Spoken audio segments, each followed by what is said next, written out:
જય માતાજી મિત્રો, ફરી એક વખત સ્વાગત છે તમારું રામા રણજાવાળા બ્લોગની અંદર. તો મિત્રો વાગવા લગભગ 9:30. જો રાખડી બંધી દીધી, મારી બેને રાખડી બંધી દીધી. તો માતાજીના આશીર્વાદ લઈ લઈએ. જય મા આખત ચોપડીમાં માતાજીના આશીર્વાદ પણ લઈ લીધા મિત્રો. હવે જવાનું હો આખોલ ચોકડી, આપણે એજન્સીએ ચા બીજું પીએ પછી નીકળીએ. મારે 4 વાગે વાળી ગાડી તો મિત્રો 12:17 થી અને હવે આપણે આપણા પાર્લરે આવી ગયા. હું પણ દર્શન કરું ને તમને પણ દર્શન કરું. જય રામા. તો મિત્રો પાર્લરે આવી ગયા. રાતનો ઉજાગરો રાતે 3 વાગ્યા સુધી જાજી રહ્યા હતા ગાડીમાં, અને અત્યારે આયા પાછા આખોલ ચોકડી.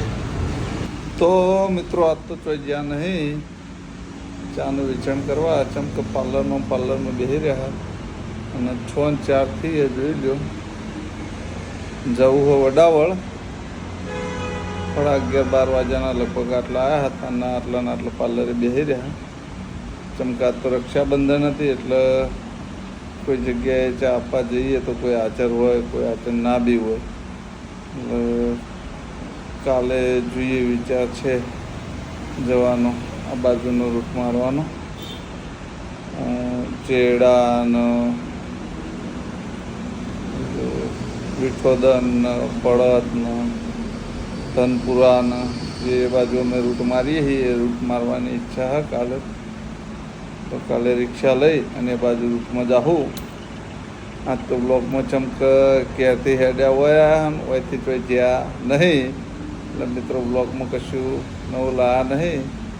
પણ આ એજન્સીમાં હાલ તો હરીબાની ચાહ અને એક વસ્તુ નવું આવી રહ્યું ટૂંક જ સમયની અંદર ઓપનિંગ થવાનું હોય. ત્યાં આગળ વસાપુર ઓપનિંગ થાય ને પછી અલગ જે એજન્સી હોય એમાં એ વસ્તુ મળતી થઈ જાય. શું વસ્તુ હોય એના માટે તો એસબી ઓપનિંગ કરે એની રાહ જોવી પડશે, કેમ કે આપણે એડવાન્સ પણ ના કહીએ છીએ.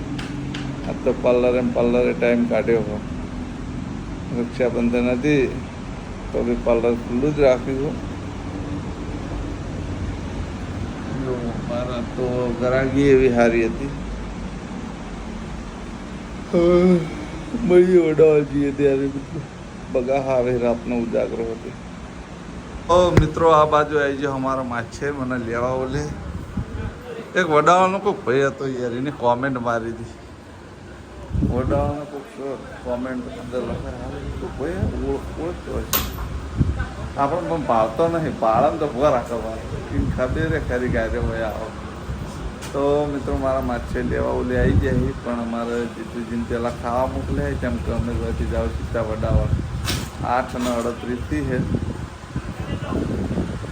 પછી મળીએ મિત્રો ફેરીએ એટલે. તો આખો ચોકડીથી વડાવા જવા માટે નીકળ્યા. હાલ નીકળીએ પેલીમાં 9:17 થઈ ગઈ. માછે નીકળ્યા હજી તો ખાવાનું હશે કાલે રાતે. જય બાબા રે. તો એટલે અરે હાલ આપણા તો બોટલ લેવા નતા, કોણ બોટલ લઈ જઈએ રે. તો મિત્રો જો આ તો અમને ખબર નથી, આ તો અચાનક નજર પડી. હાલ પાર્લરે પાણીની બોટલ લેવા માટે આવ્યા હતા ને પૈસા હાલતા હતા. મેં કીધું યાર નોમ તો જોઈ યાર, રામાપીરના નોમથી હસી જાય પૈકી જય બાબેરી. આટલે આવતા ભેગા થઈ ગયા પાછા ચોકડી અડધા પેલા જાય. તો મિત્રો રામાપી રે પબ્લિક તો બહુ હેડતી જાય હાલ. તો મળીએ હવે સીધા વડાવળ. તો અમે વડાવળ પહોંચી ગયા. લોરવાડાવાળી ફાટક નિશાની મોટી. આ હોમાં અમારા માછીના ઘરની ફાટક.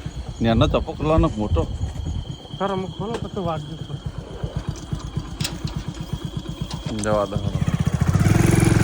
ગારો ઉઠી ગયો લાગે કે એટલે હા ગારો દજી હે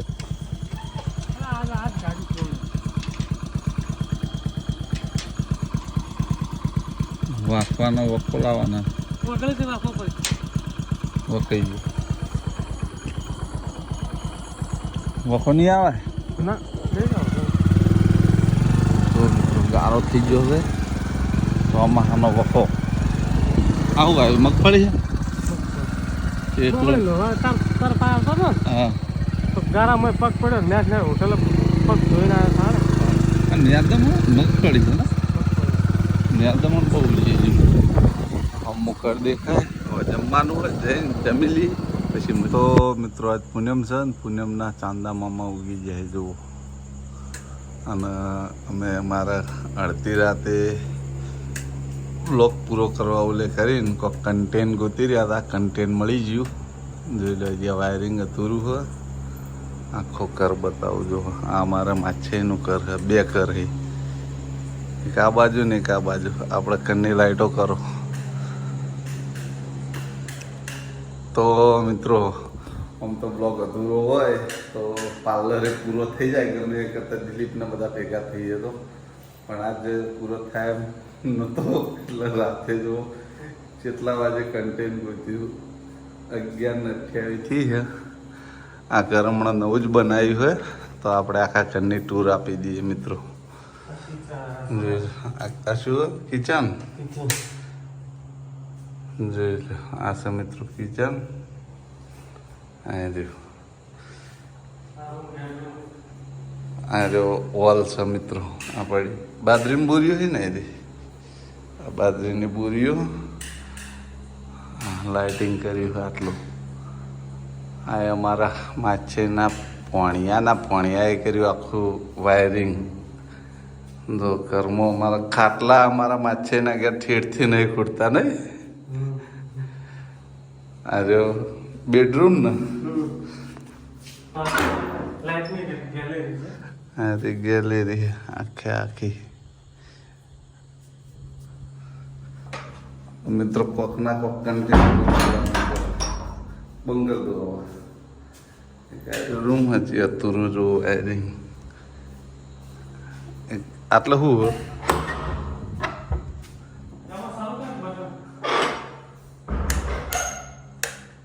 પંખો ચોહી થાય પંખો હા નહીં આમ વાઇટ હ બંધ ગઈને ચાલુ કરી દે કલરિંગ થાય આ જો કલરિંગ લાઇટો ગોઠવી છે ઓય ખાટલા પડ્યા છે જો આ બધું ગોદડા કબાટ બનાવી દીધું હોય અને સાઈડમાં બીજા ખોના પણ બનાવ્યા છે તો મિત્રો ઘણા બધા મિત્રોના અંદર પાછો એક સવાલ થાય કે તમારા માછીને ઘર આવું ને તમારે જેમ એવું તો મિત્રો કહી દઉં એ પણ શંકા ના રહી જાય કે મારા માછી રેલવેમાં નોકરી કરે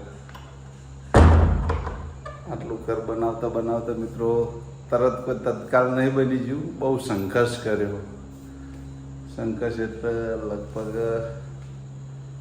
7-8 વર્ષ થઈ જાય છે નોકરીમાં જોઈન થઈ હું અહીંયા લોરવાડાની સબે જગ્યાએ આમાં શું કહેવાય સિગ્નલ વિભાગમાં નોકરી લેવામાં જ મિત્રો 1.5 વર્ષ અમે 2 જણા અમદાવાદના ધક્કા ખાધા બહુ અતિશય ધક્કા ખાધા 1.5 વર્ષ ખાધા એક કે હંગત ધક્કા 1.5 વર્ષની અંદર તો અમે મહિનામાં હતા નહીં તો પણ લગભગ 6 થી 7 વખત અમદાવાદ જતા એટલે અમારા બેના સૌથી વધારે અને રાસ્તે તો મિત્રો નાનપણથી આવા અમારા બંનેનો તો એટલે વડાવાળ આવું તો આ ઘેર આવતો રહું આ વડાવાળમાં મારા 2 માછીઓ હું સૌથી વધારે આ ઘેર જ રહું આ ઘેર જ ફાવે પિન્ટુ આ બંધ કરી દે એક આ મકાન છે ને આવું ને આવું એક બાજુ બીજું મકાન જોઈ લો આ મકાન એવડું ને એવડું જ છે 3 ભાઈ છે એમાં મોટો ભાઈ હમણાં જ ઓફ થઈ ગયો એ ભાઈ ગામમાં રહે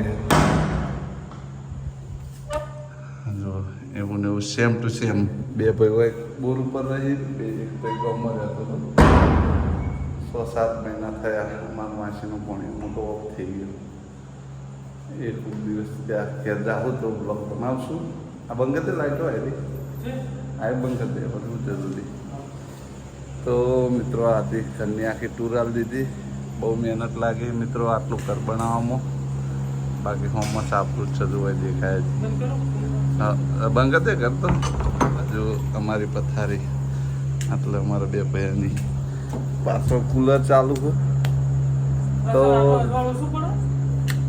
ઉસના પડે ચાલી રહી જો જે આગળ લાઈટો લગાવવાનું બાકી તો કલ લાગે મિત્રો ને એનું પણ બહુ મોટું અને ખર્ચો વધી ગયો, બહુ અતિશય ખર્ચો થઈ ગયો. તો મિત્રો સરકારી નોકરી લેવી એ બહુ મોટી વાત છે, જેમ કે એમને મળે જ નહીં.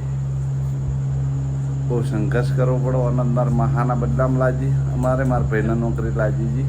મેં તો 5 વર્ષ થયા છે ને, 5 વર્ષ થઈ છે, 5-6 વર્ષ થયા છે. તો મિત્રો સમય પલટાય પણ સમય પલટાતા ઘણી વાર લાગે. આટલું કરતા બહુ સમય લાગ્યો. આટલું ઘર કરતાં કરતાં જેટલા વર્ષ લાગે પણ 3-4 વર્ષ થઈ જાય ને, 3 વર્ષ પાક્કા થઈ જાય ને, 3-4 વર્ષ જેટલો સમય લાગ્યો. તો મિત્રો આ તે ઘરની ટૂર, મારા ઘરની નહીં પણ મારા માછીના ઘરની ટૂર આપી દીધી. મારા ઘરની એક દિવસ આખી ટૂર આપી દઈશ. તો મિત્રો આ બ્લોગ બહુ લોબો ના થઈ જાય એટલે આ બ્લોગ આપણે આટલો પૂરો કરશું. ધીમે એટલે બોલીએ કે મારા માસીને બધા સુઈ જાય ત્યારથી બધા મૂકેલા પાછળ, એટલે આપણે કીધું અવાજ ધીમે ધીમે કરીએ. કેમ કે આપણે કન્ટેન્ટ ગોતવું હતું, જેવું જે વિચાર્યું ખૂબ કન્ટેન્ટ લાવીએ. કેમ કે આજ કશું હતું જ નહીં બ્લોગમાં, એટલા માટે મગજમાં આવ્યું કીધું ઘરની ટૂર આપી દઈએ. તો મિત્રો આ બ્લોગમાં આટલો પૂરો કર્યો. તમને મારી બ્લોગ ચેનલના વિડીયો ગમતા હોય તો મારી ચેનલને લાઇક કરજો, શેર કરજો અને સબસ્ક્રાઈબ કરજો. ફરી મળશું એક નવા દિવસ સાથે એક નવા બ્લોગ સાથે. ત્યાં સુધી દરેક ચાહક મિત્રોને જય રામાપીર.